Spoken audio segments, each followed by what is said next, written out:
I've got some really big news to share. But first, let's go camping.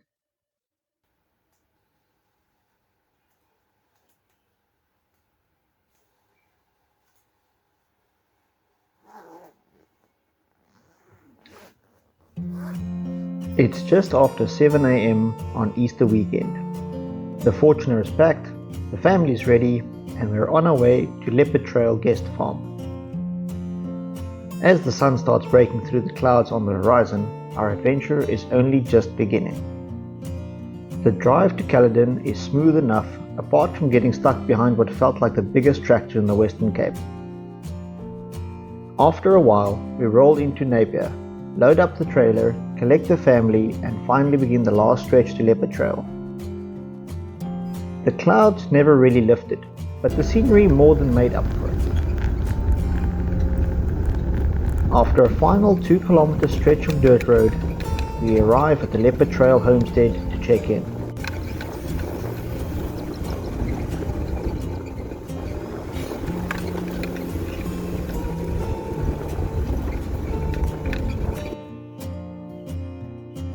With the formalities out of the way, we made our way to camp. Nestled at the foot of the mountain, it was exactly the kind of escape we'd come looking for. As we rolled into camp, the clouds that had followed us all day finally made their move. A light drizzle began to fall, convincing us to get the tents up before the weather had a chance to turn. Fortunately, the rain never amounted to much. Before long, the clouds eased off and we were able to explore camp without reaching for an umbrella. One of the first things we noticed were the newly upgraded ablutions. Clean, modern, and a welcome surprise for anyone planning to spend a few days out here.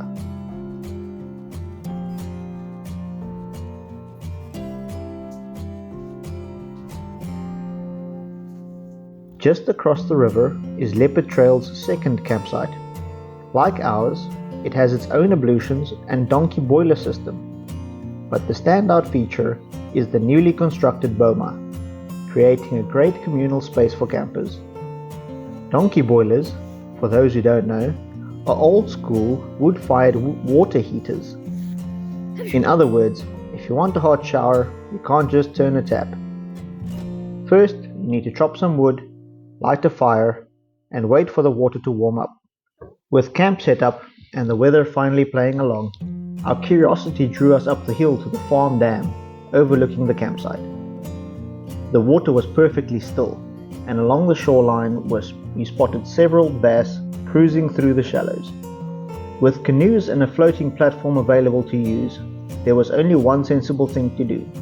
We untied the float and set off across the dam, taking in the views and enjoying the peace and quiet, surrounded by hundreds of lily pads.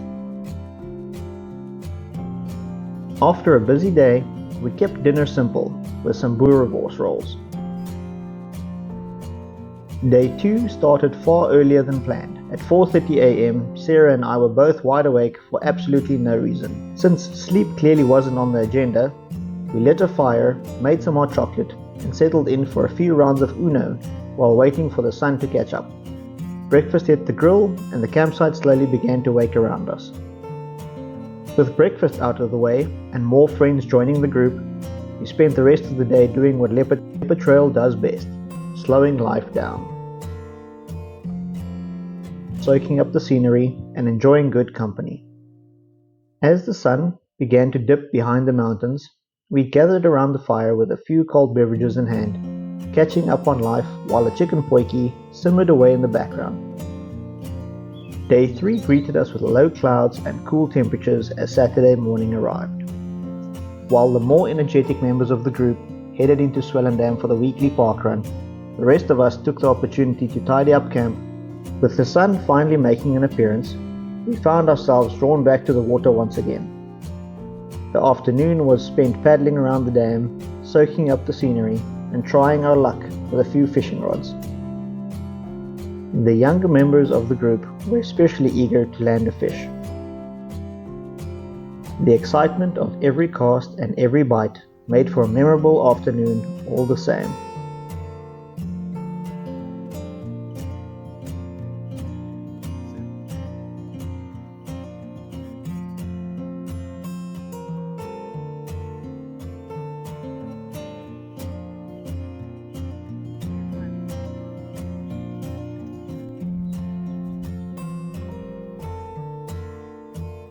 That evening, we were treated to a spectacular sunset as the last rays of light illuminated the mountains surrounding camp. As darkness settled in, the clouds disappeared and gave way to a crystal clear night sky. With countless stars overhead and the sounds of nature all around us, it was the perfect way to end the day.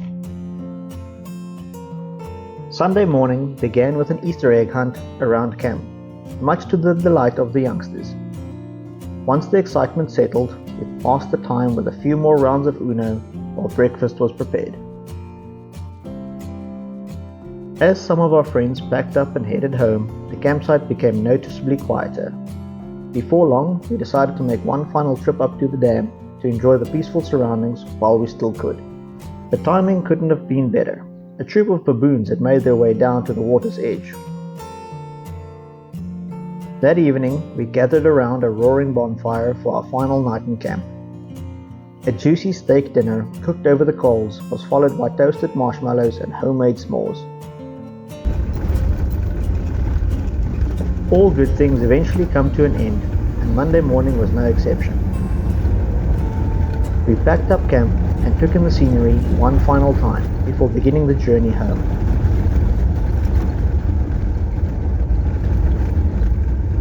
It wasn't long before we joined the familiar Easter weekend traffic, creeping along with countless other travelers making their way home. Leopard Trail once again proved why it's one of our favorite camping destinations, and we're already looking forward to our next visit. But before we end the video, remember the big news I mentioned at the start? Well, life is about to get a whole lot more interesting.